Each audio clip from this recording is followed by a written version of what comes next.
Assalamualaikum warahmatullahi wabarakatuh. Salam sejahtera, salam, om swastiastu, namo buddhaya, salam kebajikan, rahayu. Halo sahabat Allah dimanapun Anda berada, hari ini sungguh luar biasa. Saya sudah berada di Universitas Raden Mas Said, Surakarta, dan dengan sosok yang luar biasa juga tentunya, yaitu Mas Hamzah Siddiq.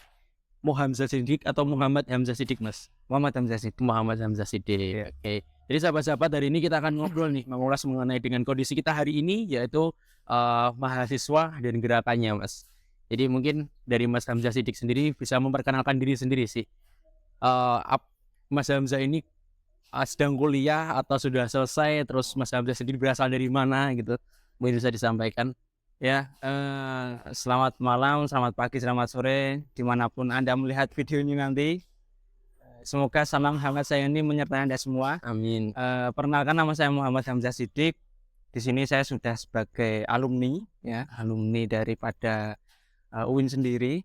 Kemudian di sini saya sedang fokus pada program S2, doakan semoga lancar. Amin. Dan kemudian keseharian saya bertahan hidup. Dan saya aktif di Langgar Baca RAECO. RAECO itu Langgar Baca, RA itu ridho Allah, ECO itu kan bagus. Jadi semoga Langgar Baca itu menjadi Langgar Baca yang diridhoi oleh Allah Subhanahu wa taala, dan orang-orang yang suka baca di dalamnya itu menjadi orang yang ECO itu tadi. Yang bagus tadi ya Mas ya. Oke. Mas Hamzah sendiri mungkin hari ini nih Mas melihat ya banyak sekali lah gerakan-gerakan mahasiswa ya, mungkin dari kemarin yang cukup juga ramai, bahkan menjadi aksi serentak nih ya kan, Ya. mengenai Ciptaker sendiri. Mungkin Mas Hamzah melihat dari ini, apa sih menurut Mas Hamzah sendiri mahasiswa hari ini, Mas? Ya, kalau secara normatif silahkan ya, nanti kalian bisa searching sendiri makna mahasiswa itu dari pemaknaan mahasiswa ya, di banyak undang-undang yang mengatur mahasiswa secara normatif. Nah itu silahkan. Oke. Tapi secara tanggung jawab mungkin dalam bahasanya saya lebih suka hakikat mahasiswa dan ontologi mahasiswa. Itu adalah orang-orang yang memiliki akses lebih, karena nggak semua pemuda di Indonesia itu bisa dicap sebagai mahasiswa kan itu. Oke, betul. Bolehlah kita tinjau ke belakang, Oke. sebelum ada bukan gap ya, sebelum ada labelisasi mahasiswa dan gerakan-gerakan kepemudaan. Tahun-tahun perjuangan itu kan kita yang memiliki stamina prima ini selalu dibilang sebagai golongan muda. Oke. Mahasiswa itu include di dalam situ, golongan muda itu. Artinya golongan yang kalau kata Pramudia Anantatur, bicara masalah Indonesia atau kelangsungan bangsa adalah bicara terkait bagaimana golongan muda itu menentukan sikapnya hari ini. Oke. Dan 20 tahun ke depan atau 10 tahun ke depan itu akan kelihatan bagaimana. Kuncinya ada di konsistensi. Jadi kalau kita bicara mahasiswa, itu yang penting adalah bagaimana hakikat mahasiswa itu. Dia memiliki akses lebih gitu. Memiliki akses yang tidak semua orang sebayanya Oke. itu bisa mengenyam pendidikan di mahasiswa. Oke. Jadi Bagi mahasiswa. memang mahasiswa itu mempunyai akses yang lebih ya daripada pemuda yang lain. Iya, Karena semua orang bisa menjadi pemuda, tapi tidak semua orang menjadi mahasiswa kan gitu ya Mas ya? tidak semua orang beruntung menjadi Beruntung menjadi mahasiswa. Oke. Nah, menurut Mas Hamzah sendiri nih melihat tadi Mas Hamzah dengan pola hari ini kan gitu. Pola hari ini mengenai dengan mahasiswa sendiri, menurut Mas Hamzah sendiri bagaimana sih kita kan dikenal bagaimana mahasiswa itu bisa bahkan reformasi sendiri ya, perjuangan dari mahasiswa tahun 90-an dan yang Iya. lainnya itu luar biasa pengaruh mahasiswa bagi pemerintahan sendiri. Nah, menurut Mas Hamzah sendiri gimana tuh mengenai dengan kontrol agent of social controlnya sendiri sehari ini Iya. mahasiswa itu seperti apa kalau menurut Mas Hamzah? Kalau berkaca gerakan mahasiswa hari ini ya, tentunya lebih variatif. Oke. Variatif. Ada banyak dunia yang kita akses, terutama ada dunia nyata maupun dunia maya. Nah, kalau kita melihat sekarang ini, nah ini tuh sangat masif gitu. Karena ada banyak akses kita untuk bergerak. Salah satunya ya ini, kita bisa mengabadikan obrolan ini yang kalau di dunia nyata mungkin hanya beberapa orang yang melihat, seperti Mbak Oke. E itu. Akhirnya sama pacarnya itu. Iya. Itu mungkin hanya berapa menit nih kita ngobrol. Tapi kalau sudah dikemas dalam akses digital ini berapa kali pun bisa dilihat. Oke. Artinya kita lebih efektif dalam gerakan. Oke. Efektivitas gerakan itu lebih penting dari dulu. Setahu saya kunci daripada gerakan adalah efektivitas waktu dan pemanfaatan waktu.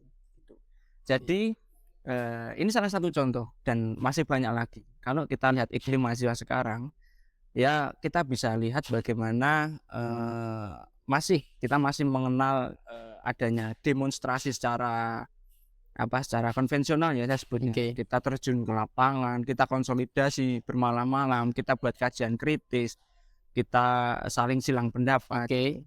Kemudian kalau kita lihat lagi juga ada aksi itu gak hanya aksi unjuk rasa di jalanan atau parlemen jalanan, tapi kita bisa lihat juga aksi-aksi media.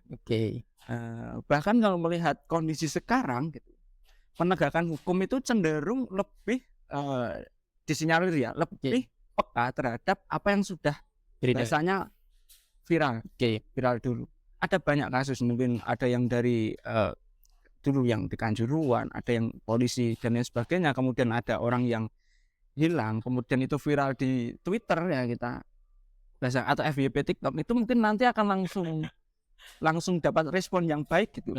Nah, hal-hal seperti itu akhirnya ini yang kembali tadi itu efektivitas gerakan kita sebagai mahasiswa itu sangat terbantu oleh perkembangan zaman. Kalau ada mahasiswa yang menolak perkembangan zaman atau bahkan tunduk lewat dunia yang kita sebut HP ini, kalau tunduk dan tidak bisa menundukkan perangkat ini, ya kita akan mungkin mati terbawa arus. Begitu. Nah, menurut Mas Hamzah sendiri nih, dengan bagaimana masifnya sekarang untuk distribusi informasi, peredaran seluruh informasi yang semua orang bisa akseskan gitu ya Mas ya? Ya, semua orang. Ini untuk status mahasiswa sendiri Mas, sebagai agent of control yang saya tanyakan tadi, itu menurut Mas Hamzah sendiri bagaimana mereka bisa mengkontrol pemerintah hari ini, ya kan? Ya. Nah, itu menurut Mas Hamzah sendiri gimana tuh hari ini? Kalau melihat hari ini, saya cukup bangga juga, cukup suka juga. Ya walaupun nanti ada negatifnya, nanti akan saya sampaikan gitu. Ini kritik saya pribadi ya yang saya rasakan. Misal kayak kemarin diketok Ciptaker di DPR. Kemudian ada yang cukup sarkas itu dari beberapa BEM di Indonesia itu. Ada ketua DPRD yang dilambangkan sebagai tikus, kemudian ayap di gedung-gedung betul. Itu menurut saya sangat sarkas. Kita nggak bisa bayangkan itu terjadi di tahun-tahun bapak saya atau bapak masih pun mungkin. Nah, mungkin itu nanti akan ada yang menjemput gitu ya. Bukan jemput pernah dijemput dan ditembak gitu. dihilangkan ya. Ditembak sebagai pacar maksudnya Mas. Bisa. Tapi kalau melihat sekarang ini sangat sarkas dan sangat memukul. Bahkan saya termasuk orang yang mungkin tidak begitu mengikuti yang itu karena saya kira itu sudah menjadi sejarah lah. Ya, menjadi sejarah bahwa ini mungkin kita gagal sebagai gerakan mahasiswa untuk mencegah itu. Tapi ternyata kemarin juga menjadi gerakan yang cukup masif. Cuman negatifnya adalah ini menjadi gerakan populis. Populis. Jadi gerakan-gerakan yang populer. Akhirnya saya melihat kurang adanya istiqomah di situ. Bahasanya ya, bahasa Win ya istiqomah atau konsistensi. Bahasanya konsistensi lah, atau kita kemas di Win keistiqomahan dalam mengawal kasus. Misal gini, terdapat satu kemarin itu yang cukup besar dan meledak di kalangan mahasiswa sendiri itu, kita kebakaran jenggot gitu. Lihat apa tuh? Ya melihat Ciptaker ini jadi undang-undang ini. Kemudian mahasiswa ini masif itu mengadakan demonstrasi di tiap tugu lah, di tiap daerah, di tiap tugu atau persimpangan jalan atau di depan gedung-gedung pemerintahan yang katanya mewakili kita. Tapi pada akhirnya setelah MOU atau apapun itu perjanjian ditandatangani antara pihak pemangku kebijakan dengan mahasiswa itu sudah luput kontrolnya. Jadi saya juga kurang tahu kenapa ini. Harusnya itu kan juga dipantau dan dikontrol terus menerus. Bukan kemudian selesai demo unjuk rasa itu ya sudah itu bubar. Enggak seperti itu. Saya masih ingat dulu waktu awal jadi mahasiswa itu setiap ada demo atau apapun itu dikasih ultimatum. Ultimatum. Misal 3 kali 24 jam ini tidak ada jawaban, kita kembali lagi. Mungkin beberapa orang atau dengan masa yang lebih banyak. Nah, itu sempat saya alami bersama sahabat-sahabat itu. Dulu waktu ada kasus di daerah sini sendiri, di Sukoharjo, di gedung DPRD dan lain sebagainya. Nah, ini yang mulai hilang, konsistensi ini yang mulai hilang. Nah, ini kalau dibiarkan juga menjadi persoalan gitu. Akhirnya mahasiswa gerakan ini seperti sulit untuk mengkondisikan teman-temannya sendiri sebagai Iya mahasiswa iya, yang paham. mungkin mereka menganggap bahwa oh ternyata mekanisme demo seperti ini, oh mekanisme unjuk rasa seperti ini. Enggak seperti itu. Tapi mekanisme untuk kalau kita bilang demo itu juga ikut advokasi. Oke. Nah, advokasi ini kan urusannya menang atau kalah. Kalau tuntutan kita menang ya sudah, kalau tuntutan kita menang itu harus diperjuangkan. Oke. Ya sudah di situ. Tapi kalau tidak ada konsistensi, ya sudah. Ya kita dipermainkan aja. Kita diberi panggung, kita diberi mic, kita diberi waktu untuk kita berorasi, berteriak-teriak. Kemudian akhirnya malah menjadi tontonan. Nah, walaupun hidup itu sandiwara ya, tapi sandiwara tidak selucu ini. Ya, oke. Oke, sahabat Allah, tadi kita membahas mengenai dengan mahasiswa populis sendiri ya Mas ya. Populis.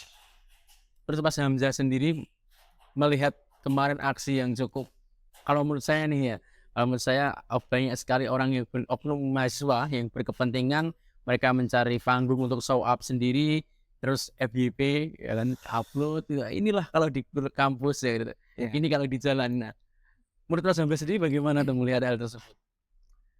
Ya, kalau saya sebagai penikmat ya, sebagai penikmat, enggak apa-apa sebagai penikmat ya buat lucu-lucunan aja enggak apa-apa. Tapi kalau sebagai pelaku gerakan saya cukup menyayangkan ya, enggak kecewa, menyayangkan. Nah, maksudnya gini, jangan kemudian gerakan-gerakan yang kita susun secara akademik, kajian intelektual dan kajian isu strategis itu dihancurkan dengan fokus isu yang berbeda. Oke. Misal gini, kita fokus pada isu A ini, tapi akhirnya nanti di jamaah atau di peserta demo itu menggunakan hal-hal yang kadang seksis, ya kan, kadang seksis ya. Kemudian kadang konyol itu orang Indonesia kan menurut saya suka hal-hal yang yang nyeleneh. Akhirnya fokus masyarakat ke situ. Oke. Nah, itu sempat menjadi perbincangan hangat dulu juga ketika muncul fenomena kayak gitu. Pengen FYP tapi demo kata-katanya ya sedikit agak seksis itu. Itu akhirnya kalau sebagai penikmat ya lucu-lucuan aja, tapi kalau sebagai pelaku ya sangat menyayangkan. Iya. Karena ya itu kok akhirnya mereduksi nilai dari nilai atau muatan daripada aksi ini tersendiri ini gitu. Nah, menurut Mas Hamzah sendiri nih, mungkin sahabat Allah juga banyak yang ingin tahu nih bagaimana sih kondisi mahasiswa hari ini itu menurut Mas Hamzah dibagi menjadi berapa tipologi atau berapa tipe mahasiswa dalam proses mereka memperjuangkan agitasi masyarakat. Kalau dulu pernah belajar antropologi kampus dan tipologi mahasiswa itu ada belasan tipe mahasiswa. Ada yang kupu-kupu, ada yang akademik, ada yang humoris, ada yang kos-kosan pulang, ada yang mahasiswa pedagang, ada yang mahasiswa Apa itu pedagang? ya pedagang apapun. Jadi ketemu teman kita jualnya bukan jual apa. Kadang kita tugasku sudah selesai, ini mau lihat enggak? Kalau mau lihat ya kasih lah ya. Kayak seperti itu. Apapun diperjualbelikan. Ada banyak tipologi mahasiswa. Tapi menurut saya sebagai mahasiswa wajib untuk benar-benar mengimplementasikan Tridharma perguruan tinggi. Kan ada 3 kan itu. Pengabdian, pendidikan dan penelitian itu. Salah satu cara itu tidak hanya lewat jalur-jalur akademis. Nah, jalur-jalur akademis ini kan yang paling disenangi dosen dan petinggi-petinggi kampus dan mahasiswa dipush untuk di situ. Akhirnya kalau sadarnya hanya untuk ruang lingkup akademik ini, mahasiswa jadi terkerdilkan lagi. Banyak cara-cara di luar itu. Makanya kenapa Pramudianantatur itu berkata bahwa masyarakat itu harus dididik secara organisasi. Dan kekuasaan dididik secara perlawanan. Kalau mahasiswa tidak dididik secara organisasi sebagai part atau ruang lingkup dari masyarakat, ya bagaimana nanti kemudian mahasiswa itu tahu ada ada kondisi sosial yang itu bermasalah. Kayak Bung Susilo-Tur, adik dari Bung Pramudianantatur itu juga bilang kalau sebagai secara umum ya, waktu di Jogja dulu diskusi, itu diskusinya pena sebagai perlawanan. Kalau sebagai mahasiswa atau pemuda atau rakyat itu tidak merasakan sesuatu yang janggal dalam kehidupan sosial, berarti itu Aniesnya mati. Kalau ditarik psikologis berarti empatinya mati, solidaritasnya mati. Akhirnya jatuhnya di situ. Tumbuh sebagai individualis itu tidak menyenangkan, baik personal maupun secara kelompok masyarakat. Nah itu, maka kenapa mahasiswa itu penting untuk berorganisasi dimanapun, karena ya ada banyak benefit dalam organisasi, termasuk mahasiswa jangan eksklusif. Kalau ada kasus-kasus yang menyerang hajat hidup orang banyak ini, jangan pernah lupa dengan apa yang kalian teriakkan gitu. Hidup rakyat, hidup buruh. Nah, kita teriak di mic di atas mobil komando gitu. Teriak itu. Teriakan itu sampai mana? Apakah cuma sampai telak atau tenggorokan?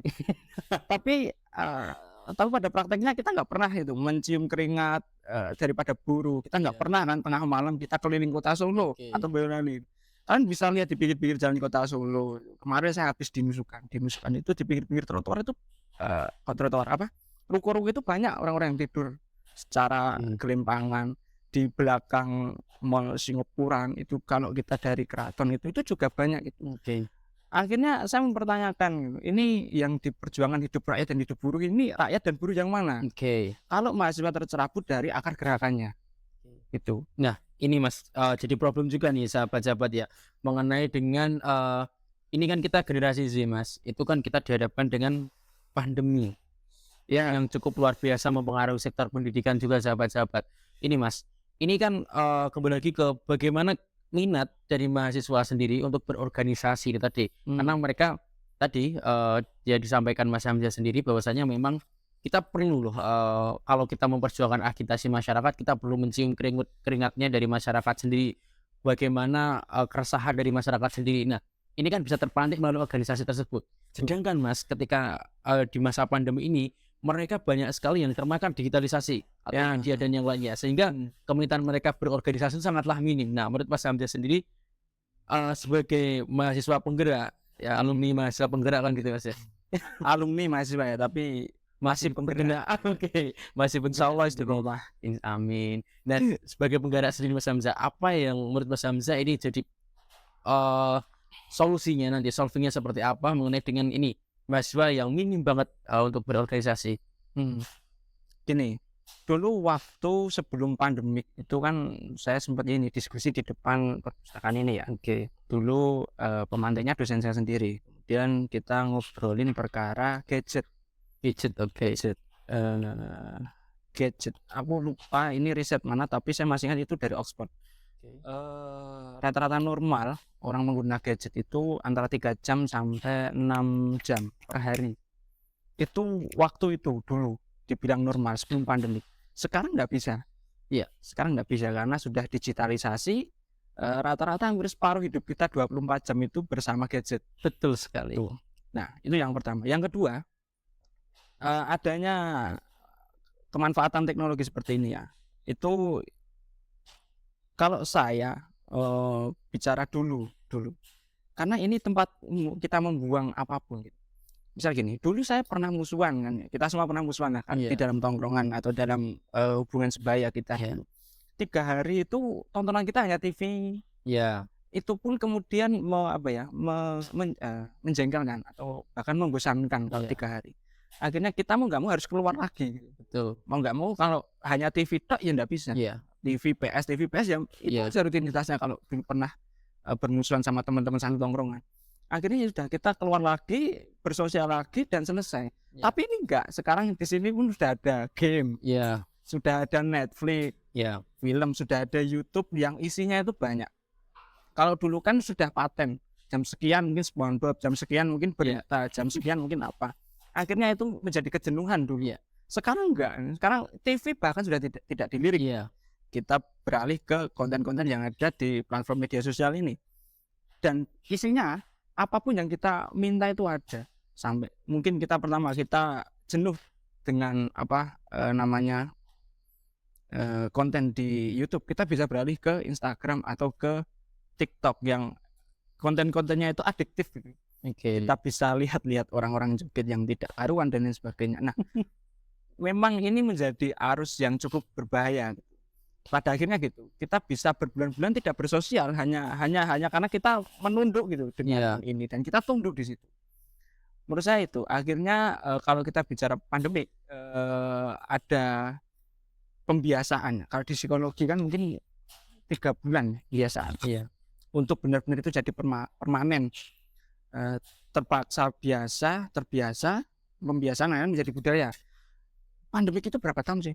Hampir 2 tahun. Iya, hampir 2 tahun. Kita dipaksa untuk harus seperti ini. Jenuh memang. Akhirnya karena 2 tahun kita terbiasa untuk pragmatis ya, lebih mudah, lebih terjangkau. Kita nggak bisa keluar, kita pesen gitu. Kayak kita di karantina, kita nggak bisa keluar, nggak bisa beli apapun, kita pesen, kita pakai GoFood, pakai apa dan lain sebagainya, sudah datang.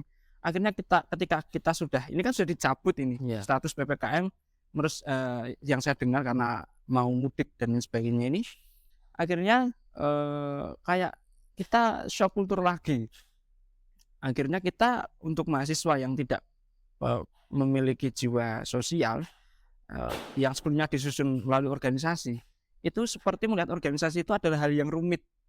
Struktural, LPG, kemudian proker, dan kemudian apa saja yang harus dilirik. Di samping beban mereka sebagai mahasiswa, beban hidup. Akhirnya melihat suatu hal menjadi rumit. Di sosial media atau ketika digitalisasi ini itu nggak ada yang namanya simbol-simbol kerumitan. Tapi kalau di kehidupan nyata simbol-simbol kerumitan itu kan ada. Nah, kalau kita nggak bisa mengurai, akhirnya kita lebih baik untuk menjauh atau bagaimana kan gitu. Dan saya lihat rata-rata mahasiswa seperti itu. Seperti itu. Jadi kayak dulu saya masih ingat bikin kajian strategis gitu ya untuk konsolidasi sebelum nanti jadi kajian ilmiah atau kajian akademik kita sebagai mahasiswa. Itu risetnya itu hampir seminggu kalau memang mendesak ya. Seminggu itu full, tiap malam kita kumpul, kita cari secara aspek historis, secara aspek yuridis, secara aspek filosofis, itu cari semua. Kita bagi tim. Tapi sekarang enggak. Rata-rata yang saya dengar dari teman-teman saya pergerakan juga ya di belahan bumi Indonesia yang lain itu bicara, ini sekarang adik-adik ini kok minta dokumen yang lama, apa nggak bisa bikin dokumen yang baru. Isu itu kan selalu pembaruan. Betul. Tapi kok pakai patokan yang lama, dan ini kan dipertanyakan. Akhirnya mungkin ada pengecilan volume otak sesendok nyam-nyam yang akhirnya mendorong mereka untuk itu kembali ke ranah-ranah pragmatis itu tadi. Akhirnya upaya-upaya untuk dulu ada tim agitasi, tim mawar, tim pencari fakta itu hilang. Misal kayak mungkin aksi yang ini ya, kita soroti aksi yang terbaru aja. Ada nggak mahasiswa yang memang mengagitasi dan mempropaganda buruh, saya sebut aja buruh, terus elemen-elemen yang lainnya, ya perkumpulan komunal itu ada nggak? Saya kira nggak. Karena selesai di dalam bangku-bangku eksklusif ini gitu. Misal kayak kajian akademik. Kajian akademik itu wajib dikerjakan di tanah lapang dan mengundang seluruh elemen. Rata-rata sekarang tidak. Rata-rata sekarang ruangannya di ruang privat, di dalam kampus, di dalam ruang BEM atau di dalam ruang-ruang yang kampus ini itu. Akhirnya elemen-elemen di luar sana bisa kayak akses, serikat buruh, serikat pekerja, terus kelompok-kelompok ojol yang kalau kita bicara isu itu terdampak, itu nggak mendapat ruang untuk bersuara dan lain sebagainya. Akhirnya gerakan-gerakan ini tidak digembosi secara eksternal, tapi digembosi secara internal mereka sendiri. Ada kemarin juga yang katanya statement bahwa kalau mengajak orang-orang non almet, nah artinya nggak bicara almet organisasi eksternal atau almet kampus. Non almet dikhawatirkan akan terjadi demo dan chaos membahayakan. Nah, itu menjadi tanggung jawab bersama. Komponen-komponen ini juga harus dilibatkan. Tapi bagaimana cara untuk meyakinkan atau mengolah, kembali ke manajemen aksi tadi. Bagaimana manajemen bahwa mereka bisa dikondisikan. Tanggung jawab logisnya itu ya. Tanggung jawab secara logis gitu. Bahwa aksi ini, aksi murni dan aksi organik. jangan kemudian aksi ini aksi untuk menunaikan tugas saja sebagai mereka yang ada di pucuk pimpinan, entah ya pucuk pimpinan Almet itu tadi. Itu yang sering kadang saya agak apa ya sesalkan gitu. Jadi memang apa namanya, digitalisasi ini sangat pengaruh terhadap bagaimana kondisi dan tipologi dari mahasiswa sendiri ya Mas ya. Iya. Karena memang kalau kita melihat ya beberapa aksi memang mereka juga sebenarnya meaningful partisipasi juga mendengar aspirasi dari beberapa masyarakat. Cuma sangat disayangkan bagaimana ngapunten mungkin dari beberapa oknum mahasiswa, saya bicara oknum, sifatnya semacam aksi yang sporadis sehingga mereka tidak mempersiapkan yang disampaikan Mas Hamzah tadi, bahwasanya memang dulu tuh mahasiswa bagaimana proses sebelum aksi itu ada kajian, terus bagaimana manajemen aksinya, teknik sendiri, teknik lapannya seperti apa, benar-benar matang dan siapkan gitu loh sahabat. Sehingga memang mahasiswa itu berangkat atas agitasi masyarakat, bukan atas kepentingan dari kelompok ataupun dari pribadi ataupun personal masing-masing. Nah, Mas Hamzah sendiri, menurut Mas Hamzah mengingat bagaimana digitalisasi, terus bagaimana tipologi mahasiswanya tadi. Nah, mungkin tadi Mas Hamzah di awal juga sudah menyampaikan mengenai aksi media. Nah, menurut Mas Hamzah, aksi media ini cukup menjadi solusi nggak nih untuk hari ini? Kalau kita lihat faktanya ya, itu menurut saya cenderung lebih efektif itu kalau kita bicara ongkos dan bicara apa ya kerumitan. Karena kan kalau kita ngomong media mesti itu hilang dari ranah-ranah kerumitan, bukan hilang tapi lebih memangkas itu dan efektif. Misal gini, beberapa saya sedikit menyinggung kasus yang ada di Mojokerto aja itu ya, mahasiswi apa itu Brawijaya atau apa yang meninggal karena dia depresi ya. Karena itu oknum berseragam itu viral. Dan itu viral. Maksudku kalau itu hanya yang nggak mungkin dong orang mau bergerak. Saya berani jamin nggak mungkin, kecuali aktivis perempuan ya. Nggak mungkin berani berteriak-teriak di depan gedung-gedung apa penegak-penegak itu, nggak mungkin. Makanya ketika ada storytelling yang dibangun dari aksi media, khususnya di Twitter ini atau di TikTok itu menjadi nilai positif. Artinya memang segala apapun yang ada itu bisa dikemas menjadi aksi-aksi media. Kalau sudah trending itu pasti akan menjadi sorotan. Nah, tapi kalau belum trending ya itu menjadi problem. Artinya masalah ini itu urgent enggak? Soal urgensi sendiri. Nah, ini Mas cukup menarik ya bagaimana memang kalau aksi media itu cenderung cepat ya menurut saya, cepat bagaimana mereka bisa terregulasikan dan terdistribusikan kepada pengguna media yang lain. Namun beberapa kali yang aku sayangkan nih Mas, itu follow up pasca itu. Jadi pasca memang udah terangkat kasusnya, ini pasca bagaimana putusannya, terus bagaimana, nah ini follow up dari kawan-kawan yang kurang nih Mas. Nah, itu aksi media atau aksi enggak, mungkin kalau apapun itu berita yang memang bisa keangkat, kasus-kasus dan yang lainnya, itu memang ya itu yang terjadi, memang hanya sebatas keangkat, semua orang tahu, cuma follow up-nya terlupakan, tertumpuk oleh isu-isu yang lain. Nah, menurut Mas Hamzah sendiri, strategi sebagai mahasiswa mengenai dengan aksi di media sosial sendiri, terus bagaimana tadi follow up aksi baik secara luring ataupun daring, ya kan, baik secara dilaksanakan secara di media ataupun secara langsung. Menurut Mas Hamzah, follow up apa yang paling strategis yang bisa dilakukan oleh mahasiswa? Gini, bagi saya itu konsep dasarnya adalah itu tadi, istiqomah itu saja. Konsistensi dalam niatan dia untuk menyelesaikan problem ini. Bukan kemudian sebagai tuntas aja. Karena kalau bicara organisasi kan pasti ada laporan pertanggungjawaban. Bukan itu substansinya. Bukan substansinya ketika dulu kita mengadakan aksi ini. Tapi ya ini aksi ini sampai mana? Merubah hajat hidup berapa banyak orang? Memberi efek apa? Nah itu. Makanya kalau bicara keistiqomahan ini nggak bisa tunggal, nggak bisa satu orang. Tapi ya benar-benar komitmen dari beberapa lembaga atau organisasi yang memang mengawal itu. Itu ada banyak cara sebenarnya selain kemudian kita memberikan apa, kalau bahasanya mungkin apa, MOU atau konsensus lah. konsensus lewat siapa yang dituntut, kita memberikan ultimatum, kemudian kita datang lagi. Kalau nggak bisa bawa banyak orang, paling enggak mereka-mereka yang konsisten di situ itu datang lagi gitu, menagih janji gitu. Kemudian di aksi media, kalau di aksi media menurutku gini, selama tidak ada isu panas yang lain, itu akan terus bergulir gitu. Misalnya kayak yang di Mojokerto itu kan berminggu-minggu gitu. Sampai akhirnya netizen itu seperti detektif, dia bisa menemukan kelakuan ini, fakta ini. Nah itu memang harus dipantik terus karena algoritma ya, memang harus dipanas-panaskan terus. Gitu. Jadi memang kalau memang sudah surut gerakan, memang harus ada yang memberi api lagi gitu. Nah, siapa kan pertanyaan siapa? Pertanyaannya kalau siapa, yaitu kita semua gitu loh. Memang capek. Tapi ini menjadi tanggung jawab tadi yang saya katakan, bahwa kalau menjadi mahasiswa, yaitu hakikat mahasiswanya di situ. Kita punya akses lebih kok. Kita punya hak.